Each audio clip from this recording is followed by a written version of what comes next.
Assalamualaikum warahmatullahi wabarakatuh.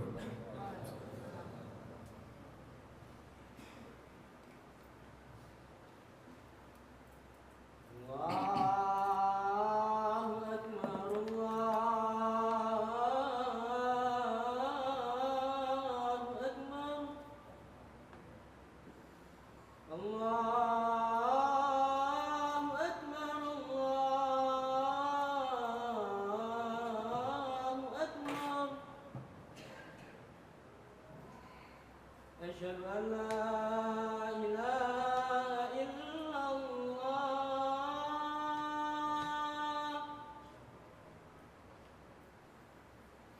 أشهد أن لا إله إلا الله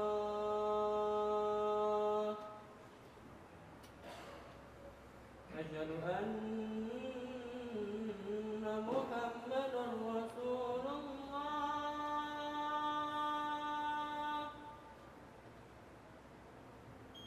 أشهد أن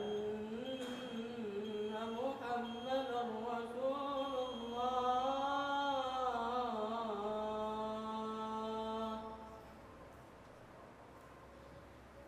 حي على الصلاة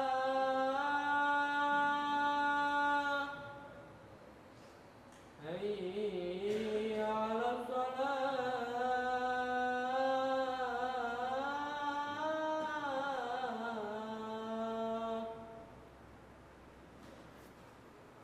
حي على الفلاح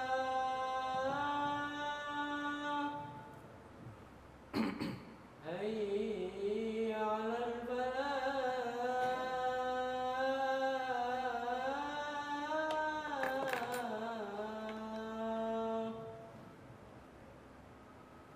الله أكبر الله أكبر لا إله إلا الله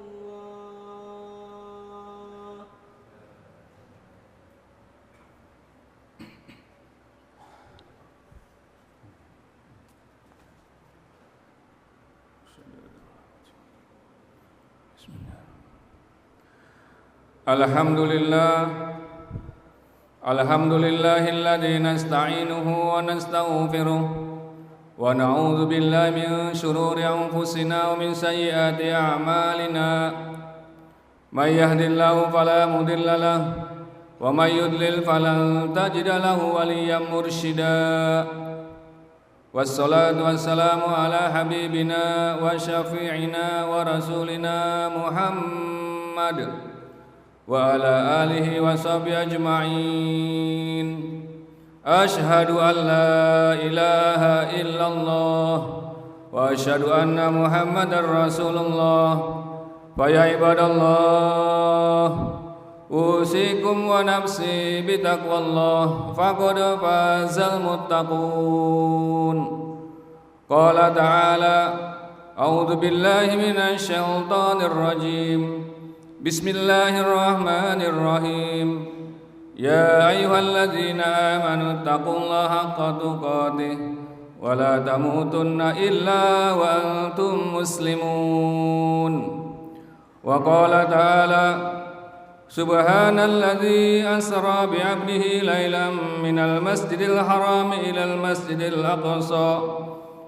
masjidil aqsa alladzi barakna haulahu linuriyahu min ayatina innahu huwas samiul basir. Shadaqallahul azim. Amma ba'd.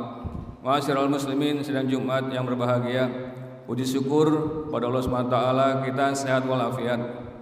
Nikmat jasmani rohani dalam iman dan Islam kita rasakan 24 jam. Sampai siang hari ini secara jasmani alhamdulillah khotib menyebutnya dalam nikmat jasmani 3E. Enak makan minum tanpa pantangan, enak buang air kecil besar dengan lancar, enak bisa istirahat tidur dengan tenang. Kalau salah satu nikmat 3E ini ada yang bermasalah, maka akan terasa mengganggu ibadah kita masing-masing. Dan itu ada pada saudara kita, orang tua kita yang sudah sepuh, yang hari ini tiba-tiba pakai pampers. Tidak senikmat kita yang masih segar, ibadahnya masih lancar-lancar saja. Bersyukur pada Allah di atas nikmat jasmani itu, kita masih dalam rengkuhan iman Islam, masih menjadi orang Islam sampai siang hari ini. Dan ringan langkah ke masjid bersama saudara muslim yang lain di tempat yang lain untuk menunaikan kewajiban sholat Jumat berjamaah. Yang kedua, hadirin sekalian, salawat dan salam ke hadirat Rasulullah Muhammad SAW dengan satu harapan, kita tetap istiqomah menjadi umat Nabi Muhammad sampai ajal menjemput kita masing-masing, juga mendapat syafaat uzma di akhirat nanti. Yang ketiga, hadirin sekalian, wasiat takwa buat diri khatib terlebih dahulu, selanjutnya buat jamaah sekalian yang berhimpun di tempat yang mulia ini. Takwalah yang akan menjadi investasi utama kita di akhirat nanti pada saat yaumul hisab, yang membuat kita pede dihitung, dihisab Allah di padang mahsyar nanti. Ma'asyiral muslimin rahimakumullah, memanfaatkan momentum pekan Isra Mi'raj, izinkan khatib menyampaikan di kesempatan yang ringkas ini dua hal poin, wabil khusus buat ananda siswa-siswa Insan Cendekia Serpong. Yang pertama, dari momentum Isra Mi'raj ini ada kewajiban yang Allah turunkan sebagai wahyu kepada Nabi Muhammad tentang sholat 5 waktu. Nanti anak-anak sekalian yang hari ini hidupnya diatur oleh madrasah ringan langkah ke masjid, pada saat di luar kampus sudah menjadi mahasiswa, rajin pula untuk menaikkan sholat 5 waktu secara berjamaah. Kalau berada di Depok, di Bandung, di Jogja, di Tokyo, di Toronto, di Seoul, dimanapun berada, maka carilah kos-kosan, tempat tinggal, kontrakan, apartemen yang kiranya lokasinya masih terdengar suara dari toa buat azan dan iqamat. Itu akan menjadi pengingat diri kita masing-masing. Dan ringan langkah kita, Anda sekalian, di tempat di luar IC nanti harus bergabung dengan orang-orang yang juga sama-sama penegak sholat. Dan itu tidak gampang. Aktivitas kemahasiswaan, aktivitas pekerjaan, profesi, jangan sampai mengganggu sholat waktu kalian. Pun demikian kita jamaah sekalian yang sudah dewasa seperti ini, kewajiban profesi kita tunaikan, tapi jangan sampai 5 waktu kita menjadi tergadaikan. Profesi apapun yang kita geluti sampai hari ini turut mengiringi iman Islam kita dalam menjalankan aktivitas keseharian. Anak sekalian, nanti dalam hal konteks sholat ini, bertemanlah dengan orang-orang yang senang dengan syariat sholat. Jangan sampai berteman dengan orang yang menghina membuat syariat sholat, menghina Allah. Nanti Anda harus bergabung, mencari pasangan, berkeluarga dan seterusnya dengan orang yang cinta dengan yang menggulirkan syariat sholat kepada Rasulullah. Jangan sampai kita berteman kemudian menjadi karib CS-nya orang-orang yang membenci Allah dan Rasulnya. Naudzubillah min dzalik. Ma'asyiral muslimin, anak-anak sekalian, hati-hati dengan kelompok yang mencela Allah, yang mana Allah itu mewajibkan sholat. Hati-hati dengan aliran yang menghina Rasulullah, yang mensyariatkan sholat. Hati-hati dengan aliran yang mencela para sahabat yang cinta Rasulullah. Terus waspada dengan aktivitas keagamaan yang kiblatnya sudah beda, tidak lagi ke Makkah. Ma'asyiral muslimin rahimakumullah, poin kedua yang ingin khatib sampaikan di kesempatan ini, kita mengambil ibrah dari sosok sahabat yang bernama Abu Bakar Siddiq. Beberapa kita melafalnya dengan Abu Bakar As-Siddiq, cara kita ya, alif lamnya dihilangkan. Abu Bakar Siddiq yang kita kenal sebagai orang pertama yang kemudian membenarkan apa yang Rasulullah rasakan dari peristiwa Isra Mi'raj itu. Abu Bakar As-Siddiq dalam kajian sirah sahabat kita kenal bahwa beliau adalah orang pertama laki-laki yang mengimani Rasulullah dalam hal konteks Isra Mi'raj. Ketika orang-orang mulai ragu, beliau dikabarkan dari sahabat yang lain tentang perjalanan Isra Mi'raj ini, langsung beliau mendengarkan. Jangankan Isra Mi'raj saat ini kira demikian. Yang sudah wahyu pun saya sudah benarkan kalau keluar dari lisan Nabi Muhammad. Maka sejak itulah Abu Bakar dikenal dengan sebutan Abu Bakar yang bernama asli Abdullah bin Utsman. Beliau menyebutkan Abdullah bin Abi Quhafa. Karena namanya awalnya Abdullah itulah dengan peristiwa Mi'raj ini beliau dikasih gelar Rasulullah dengan nama As-Siddiq. Sebelumnya Abu Bakar ini adalah orang yang suka sekali bergegas untuk kebaikan. Orang yang kalau dalam lughah secara bahasa juga berarti orang yang memiliki unta, orang yang memiliki anak nama Bakar, orang yang suka berbuat baik duluan. Kalau bahasa kita sih cepat berbuat baik. Itu kemudian digelar dengan sebagai Abu Bakar. Dan beliau dalam konteks keseharian bersahabat oleh Rasulullah diberi gelar Abu Bakar itu yang bernama Abdullah bin Abi Quhafa.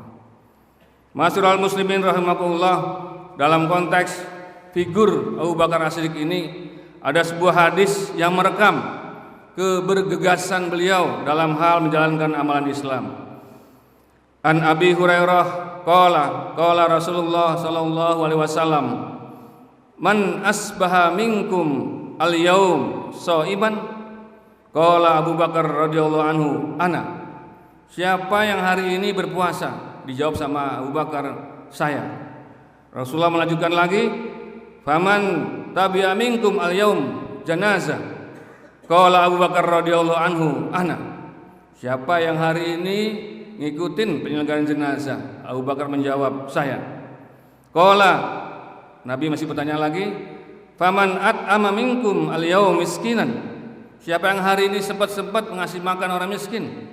Qala Abu Bakar radhiyallahu anhu, "Ana." Abu Bakar menjawab, "Saya." Qala faman ada minkum al-yaum maridun? Siapa, kata Rasul masih bertanya lagi, yang hari ini sempat menjenguk yang sakit di antara kalian? Qala Abu Bakar radhiyallahu anhu, "Ana." Abu Bakar menjawab, "Saya." Faqala Rasulullah sallallahu alaihi wasallam, "Mastama'na min amrin illa dakhalal jannah." Siapa yang terkumpul dalam dirinya amal-amal tersebut, maka tak lain adalah ganjarannya masuk surga.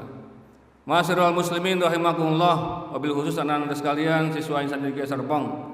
Dari dua poin ini, khatib ingin mengajak dari khatib dan anak sekalian untuk meneladani figur Abu Bakar As-Siddiq yang kita kenal sebagai khalifah pertama dalam hal selalu bergegas untuk amalan kebaikan. Semoga Allah Subhanahu wa taala menjaga iman Islam kita untuk terus menjadi hambanya yang soleh. Amin ya rabbal alamin. A'udzubillahi minasyaitonir rajim. Bismillahirrahmanirrahim. Wal 'asr innal insana lafi khusr illal ladzina amanu wa 'amilus solihat wa tawassaw bil haqq wa tawassaw bis sabr. Aqulu qouli hadza fastaghfiruh innahu huwal ghafurur rahim.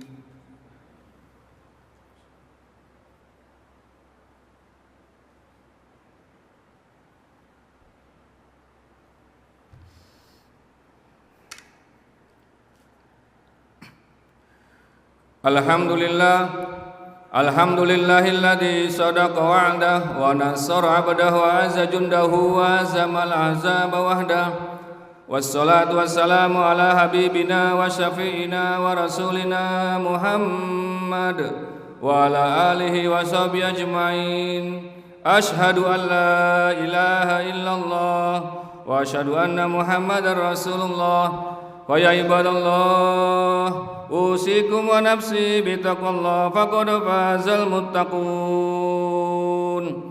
Mari kita tutup dengan doa. Innallaha malaikatahu yusalluna 'alan nabi ya ayyuhalladzina amanu sallu 'alaihi wa sallimu taslima. Allahumma salli ala Muhammad wa ala alihi wa sahbihi ajma'in wa alaina ma'hum birahmatika ya arhamar rahimin. Allahumma ighfir lil muslimina wal muslimat wal mu'minina wal mu'minat al ahya'i minhum wal amwat innaka sami'un qaribun mujibud da'wat wa ya qadiyal hajat. Ya Allah, ya Wahhab, ya Razzaq, mudahkanlah urusan kami, urusan orang tua kami, urusan rumah tangga kami, rumah tangga orang tua kami, urusan sekolah kami, urusan pekerjaan kami. Ya Allah, Allahumma barik lana fi Rajab wa Sya'ban wa ballighna Ramadan. Ya Allah, berkahilah umur kami di bulan Sya'ban ini. Panjangkanlah berkah umur kami hingga sampai bulan Ramadan yang akan datang.